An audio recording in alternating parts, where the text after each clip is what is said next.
আসসালামু আলাইকুম এভরিওয়ান, কেমন আছেন সবাই? আশা করি আল্লাহ তাআলার অশেষ রহমতে সবাই খুব ভালো আছেন। আলহামদুলিল্লাহ, আমিও ভালো আছি।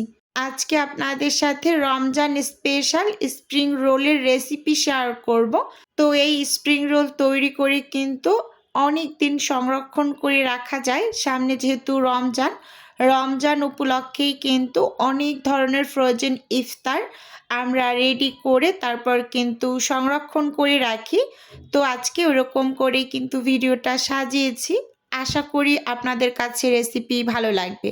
তো প্রথমেই এখানে হচ্ছে আমি স্প্রিং রোলের জন্য শিটটাকে রেডি করে নেব। সেজন্য মেজারমেন্ট কাপ দিয়ে মেপে এখানে প্রায় 5.5 কাপের মতো ময়দা নিয়ে নিচ্ছি।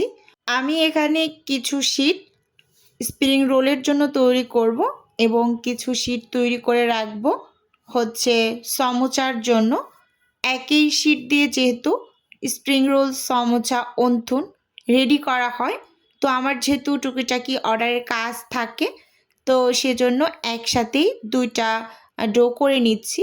স্বাদ মতো লবণ দিয়ে দিলাম, আর এখানে 7 থেকে 8 টেবিল চামচ রান্নার রেগুলার তেল দিয়ে এই যে ময়দাগুলোকে একেবারে ঘষে কিন্তু ময়াম করে নিচ্ছি। স্কিনে ভালোভাবে লক্ষ্য করলেই বুঝতে পারবেন যে আসলে কিভাবে কাজটা করে নিচ্ছি। এই যে এখানে কিন্তু ময়দাগুলোকে খুব সুন্দরভাবে ময়াম করে নিয়েছি। এবার অল্প অল্প করে পানি অ্যাড করে আমি ডোটাকে রেডি করে নেব। ডোটা কিন্তু অনেকটা শক্ত করে মেখে নেওয়া যাবে না, মোটামুটি পর্যায়ে একটু নরম করেই ডোটাকে মেখে নিতে হবে। মোট কথা, আমরা পরোটা তৈরি করার খামিটা যেভাবে রেডি করি ঠিক ওই একই রকম করে এই ডোটাকেও রেডি করে নিতে হবে। কথা বলতে বলতে এখানে কিন্তু আমি ডোটাকে খুব সুন্দরভাবে মথে নিয়েছি, দেখতেই পাচ্ছেন।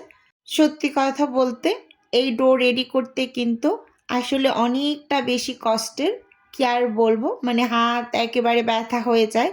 কারণ একটু ভয়ও থাকে ভিতরে যে পানি আবার বেশি হয়ে যায় কি না। তো সেদিকটা ভালোভাবে লক্ষ্য রেখে আস্তে ধীরে তারপর কিন্তু ডোটাকে রেডি করে নেবেন। তো এখানে ডোটা রেডি করে নিয়েছি, উপরে একটু হালকা তেল মেখে এটাকে রেস্টে রেখে দিলাম। আর এপাশে হচ্ছে আমি যে পুরটা রেডি করব স্প্রিং রোলের, সেটার জন্য এখানে মুরগির বুকের মাংস ছোট ছোট করে কেটে নিয়েছি।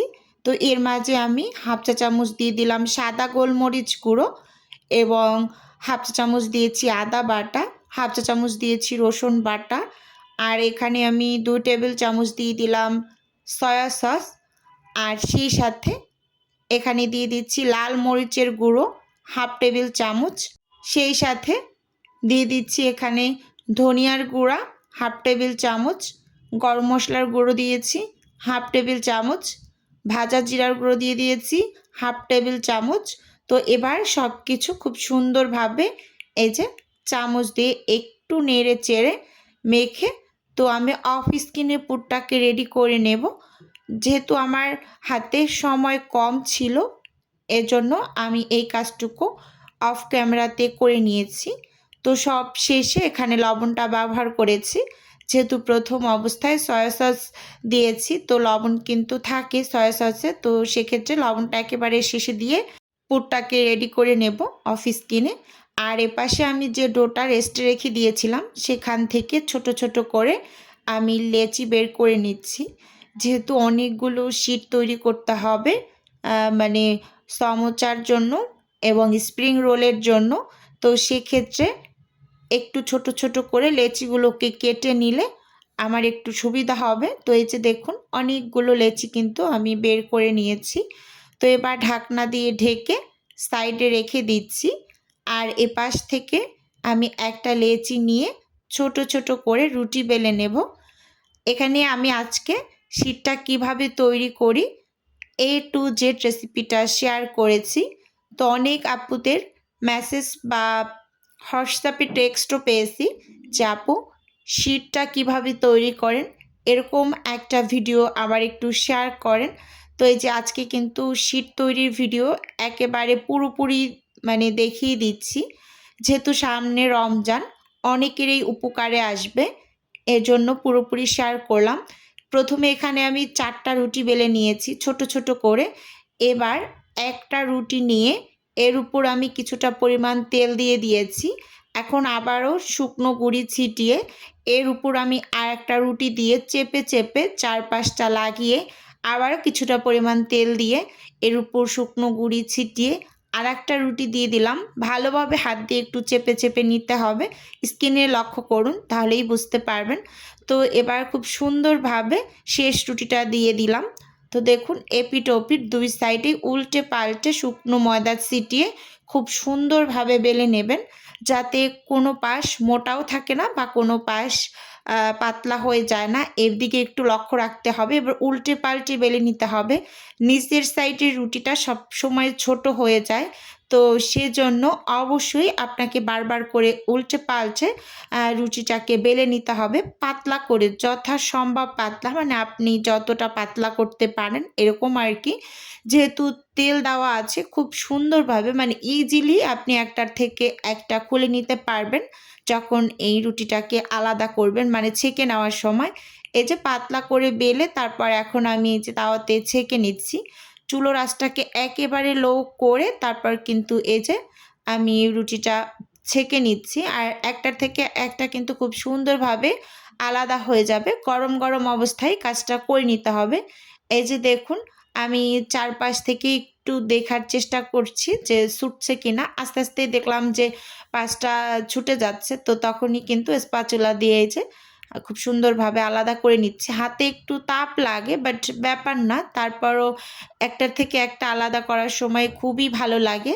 এই যে দেখুন সবগুলোকে এখানে আমি তৈরি করে তারপর ছেঁকে নিয়ে এসেছি। অনেকগুলো শিট হয়েছে, যেহেতু আমি কিছু স্প্রিং রোল তৈরি করব আবার কিছু সমোসা তৈরি করব, তো সেজন্য এখানে আমি দুই ভাবে মানে কেটে নিচ্ছি। প্রথম স্প্রিং রোলেরগুলোই কেটে নিচ্ছি, যেহেতু আমি স্প্রিং রোলের ভিডিওটা আপনাদের সাথে শেয়ার করছি সেজন্য স্প্রিং রোলের শিটগুলো কিভাবে কেটে নিই সেটাই শেয়ার করছি। এই যে স্কেল মেপে দুই সাইড থেকে একেবারে খুব সুন্দরভাবে আমি কেটে নিচ্ছি চাকুর সাহায্যে। এভাবে করে যদি আপনারা রমজান মাসে আর আগেই, মানে এখন তো রোজা শুরু হয়নি, যে এই কয়েকদিনে কিন্তু কিছু নাস্তা আইটেম তৈরি করে ফ্রোজেন করে রেখে দিতে পারেন। যেহেতু রমজান মাস একটা ইবাদত বন্দিগিরির মাস, তো আমরা সবাই চাই যে এই সময়টায় একটু নামাজ কালাম নিয়েই মোটামুটি পর্যায়ে সবাই ব্যস্ত থাকা হয়। তো ইফতার রেডি করার একটা ঝামেলা থাকে, তো সেই ঝামেলা এড়াতে এরকম করে কিন্তু কিছু নাস্তা ডিপ ফ্রিজে ফ্রোজেন করতে পারেন। তো আমি কিন্তু মানে প্রায় বছরেই এই কাজটা করে থাকি। আলুর চপ থেকে শুরু করে মানে ম্যাক্সিমাম কিছুই হচ্ছে ফ্রোজেন করে রেখে দেই। তো এটা অনেকেই করে, সময় অনেক বাঁচে। একেবারে আপনার আধা ঘন্টা আগেই রান্না করে গেলে মানে ইফতারের ঝটপট সব কিছু একটু ভেজে গরম গরম টেবিলে নিয়ে আসা যায়, এরকম আর কি। তো এই যে কথা বলতে বলতে শিটগুলোকে আমি কেটে নিয়েছি। এবার এখানে স্প্রিং রোলগুলো আমি তৈরি করে নিচ্ছি। দেখতেই পাচ্ছেন দুই পাশে হচ্ছে আঠা লাগিয়ে দিলাম। এটা হচ্ছে আমি কিছুটা পরিমাণ ময়দা সামান্য একটু পানি দিয়ে গুলিয়ে তারপরে এই আঠাটা বানিয়ে নিয়েছি। এবার দুই পাশ থেকে দিয়ে তারপর ভাঁজ দিয়ে এই যে খুব সুন্দরভাবে কিন্তু একটা স্প্রিং রোল তৈরি করে নিয়েছি, দেখতেই পাচ্ছেন। আর এই স্প্রিং রোলগুলো যে কি মজা লাগে খেতে, এটা আসলে বলে বোঝানোর মতো না। ভীষণ মুচমুচে হয় ভেজে নেওয়ার পর। যেহেতু শীটটা অনেকটা পাতলা, তো সেক্ষেত্রে এগুলো ভেজে নেওয়ার পরে অনেকক্ষণ মুচমুচে থাকে আর খেতে ভীষণ ভালো হয়। আপনারা ট্রাই করতে পারেন আমার এই রেসিপিতে, আশা করি আপনাদের কাছে ভালোই লাগবে। তো এখানে কথা বলতে বলতে একটা কিন্তু আমি বানিয়ে নিয়েছি, এরপর এক এক করে এরকম সবগুলোকেই বানিয়ে নেব। তো ভিডিওর এই পর্যায়ে ছোট্ট করে নিজের বিজনেসের একটু প্রচার করছি। আপনারা তো অনেকেই জানেন আমার ছোট্ট একটা ফ্রোজেন আইটেমের বিজনেস আছে। যদি কেউ কোনো টাইপের ফ্রোজেন খাবার অর্ডার করতে চান তাহলে স্ক্রিনে দেওয়া হোয়াটসঅ্যাপ নাম্বারে নক দিলেই কিন্তু আমি A to Z বলে দেব। আর যদি কেউ অর্ডারটি সরাসরি কনফার্ম করতে চান তাহলে হোয়াটসঅ্যাপ নাম্বারে কল করে সরাসরি অর্ডারটি কনফার্ম করতে পারেন।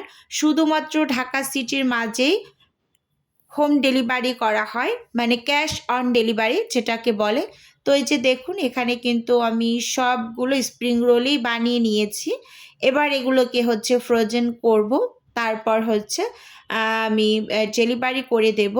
তো এগুলো হচ্ছে আমার অর্ডারের জন্য রেডি করে নিয়েছি। আর এপাশে কিছু বাসায় এই যে বক্সে করে সংরক্ষণ করেছি, দেখুন এই যে সংরক্ষণ করবেন এভাবে করে ডিপ ফ্রিজে, অনেক দিন ভালো থাকে। আর এখানে আমার কিছু অর্ডারের কাজ যাচ্ছে, এগুলো ওই যে ডেলিভারিতে ছিল, তো এগুলো রেডি করে নিয়েছি। তো আজকের ভিডিও বন্ধুরা এ পর্যন্তই রাখছি। দেখা হবে নতুন কোনো রেসিপিতে বা নতুন কোনো ভিডিওতে। আল্লাহ হাফেজ।